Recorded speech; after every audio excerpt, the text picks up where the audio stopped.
Hi, I'm Jake. I make RPG supplements videos about Pathfinder 2, or PF2. I love Pathfinder 2. This is an amazing system, and it's so flexible.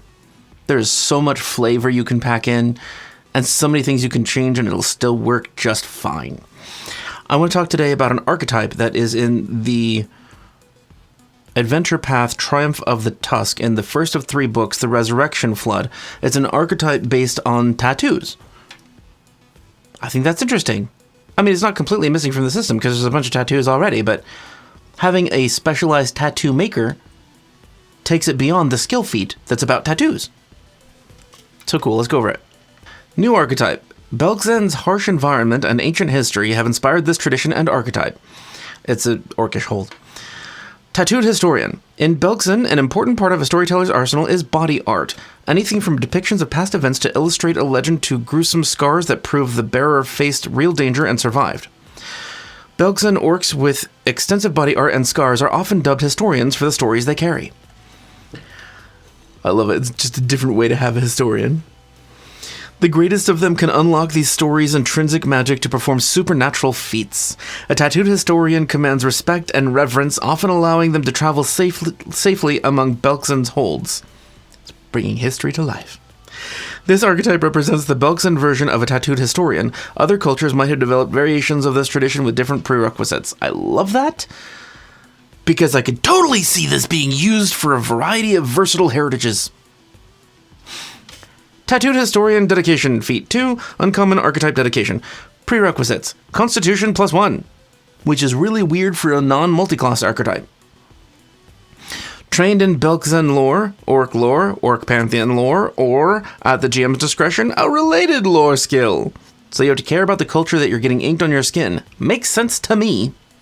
You become trained in diplomacy or performance. If you are already trained in both skills, you instead become trained in a skill of your choice. You gain access to all uncommon magical tattoos with the orc trait.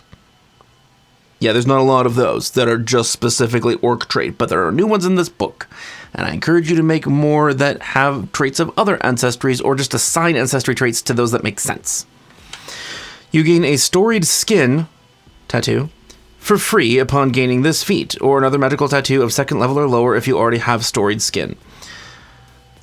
I'm going to read storied skin and then go back to the historian dedication. Storied skin, item 3, uncommon invested magical tattoo, price 45 gold, so you save money, that's great.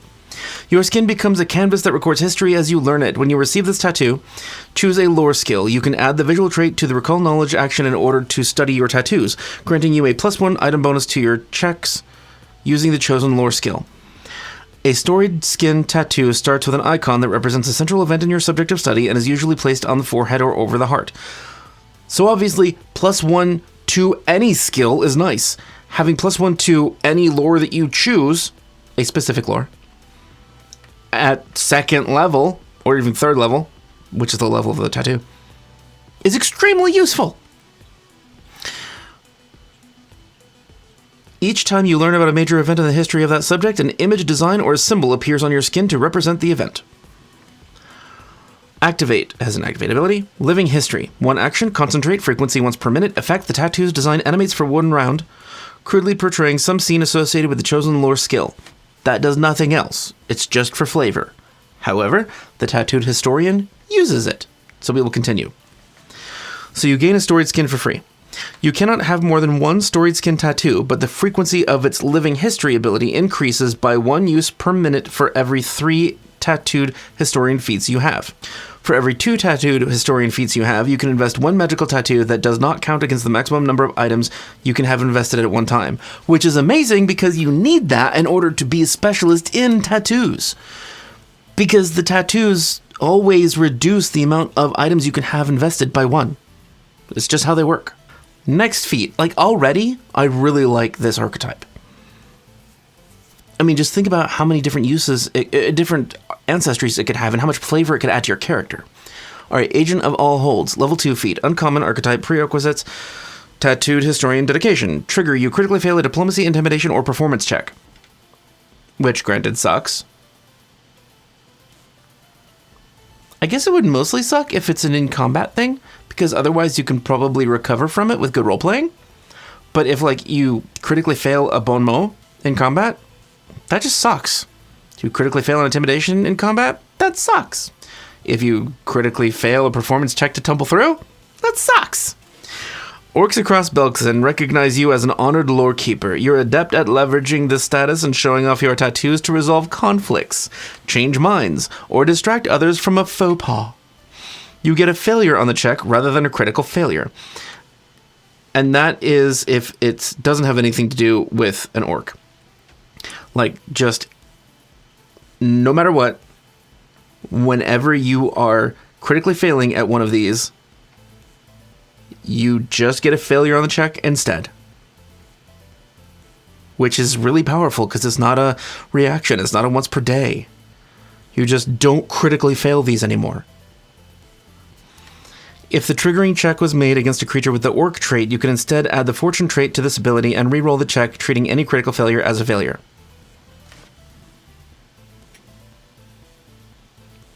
This is super powerful. At level 2, I'm surprised this exists, because it just keeps you from critically failing any of those checks with those 3 skills. Not just 1, 3. Oh, and if it's the ancestry that you choose when you make this archetype, then you also get to re-roll it.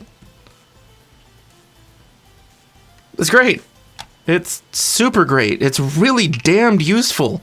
If you're making any kind of character that has in-combat abilities that are based on diplomacy, intimidation, or performance, really think hard about taking this archetype. There are other abilities too, but that by itself could be extremely useful in your daily combats. Feat 4, Inked Panoply. It's a reaction. It has the uncommon and archetype traits, prerequisites, tattooed historian dedication. Trigger, a creature targets you with an attack, and you can see the attacker. Your tattoos can briefly animate and extend from your skin, granting you a spectral shield bearer who protects you from harm. Just like an armored knight jumps out of your body. Hell yes! Doing so expends 1 use of your storied skin, the once per minute thing, that at this point would probably be twice per minute, granting you a +1 circumstance bonus to AC against the triggering attack.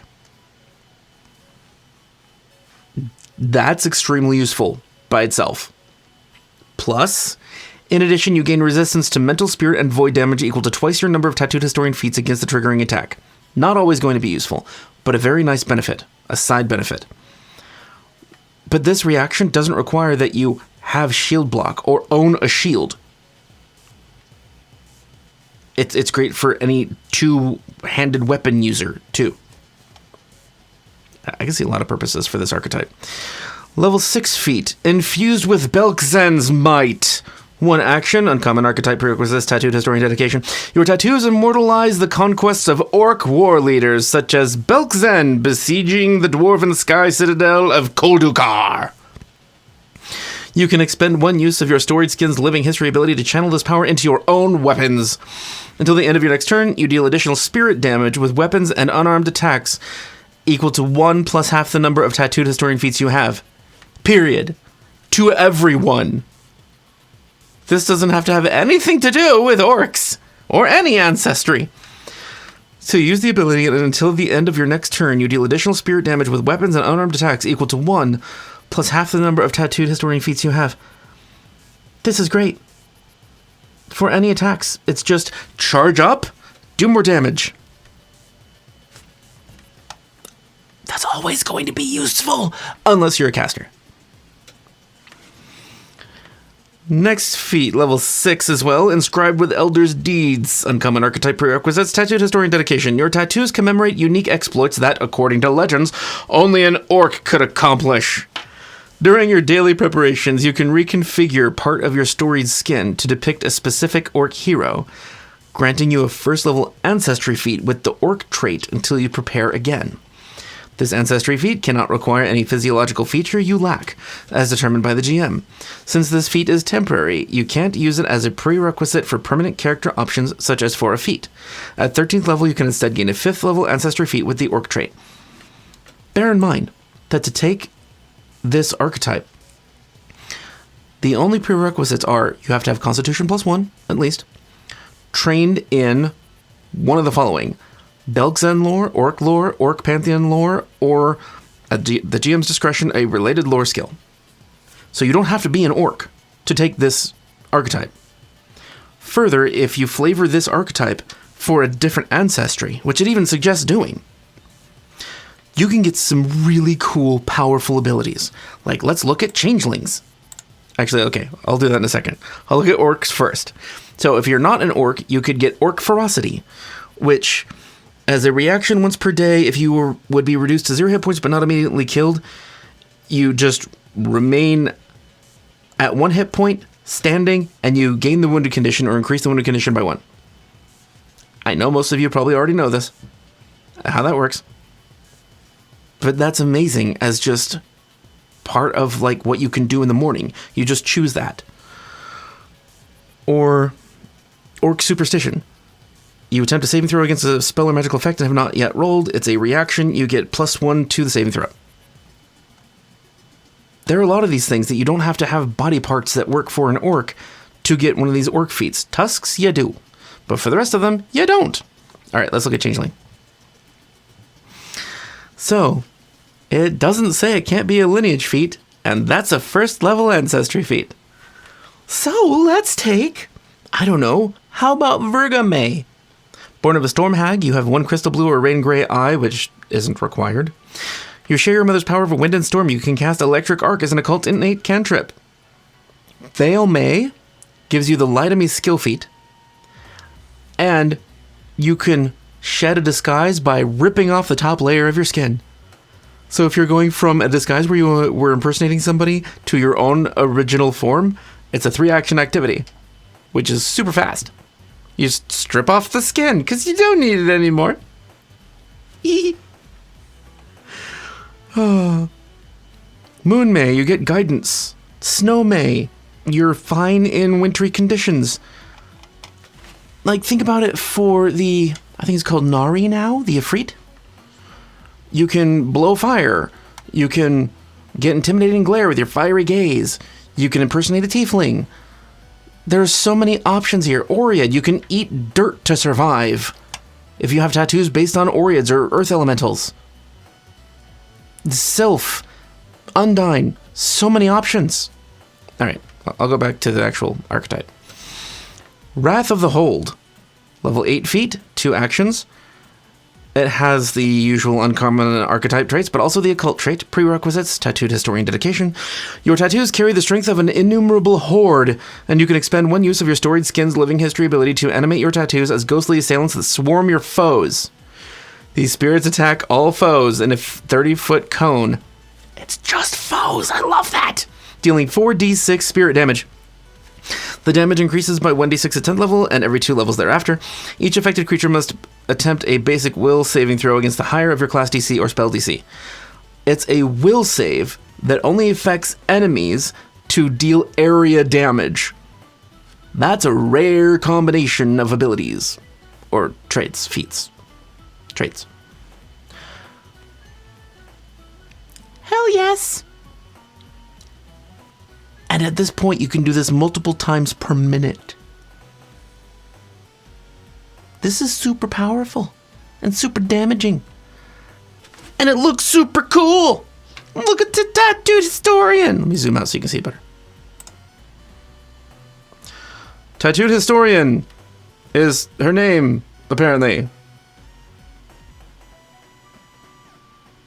I love this for anything. I want to flavor this fire elemental and get Ifrit feats. Yeah. So Paizo comes out with cool stuff that isn't in main books. This one isn't even in Archives of Nethys yet. I think it... No, it has been released to the public, but it's not in Archives yet. Neat. If you want the link to the book, it's in the description. If you want the link to Discord, it's in the description. Come on over and chat with us. We spend a lot of time talking about builds and rules and world building. Well, we're also nerds. We talk about music and food we like. And if you want to be a patron, You can join the Patreon. The link's in the description. If you are a patron for $5 or more, then you get a chance to win a set of dice or something very dice-like this thing, every month. I love this. And isn't it pretty? Ooh, swirly. I know you could, like, put dice in there, but I totally just want to put candy in it, because that's me. Anyway, thanks for joining me. If you're a patron, thank you for being here every month. I'm grateful for your help. If you're interested in seeing any build videos, I have build videos.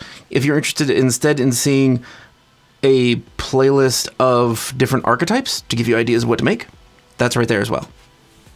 Okay, thanks.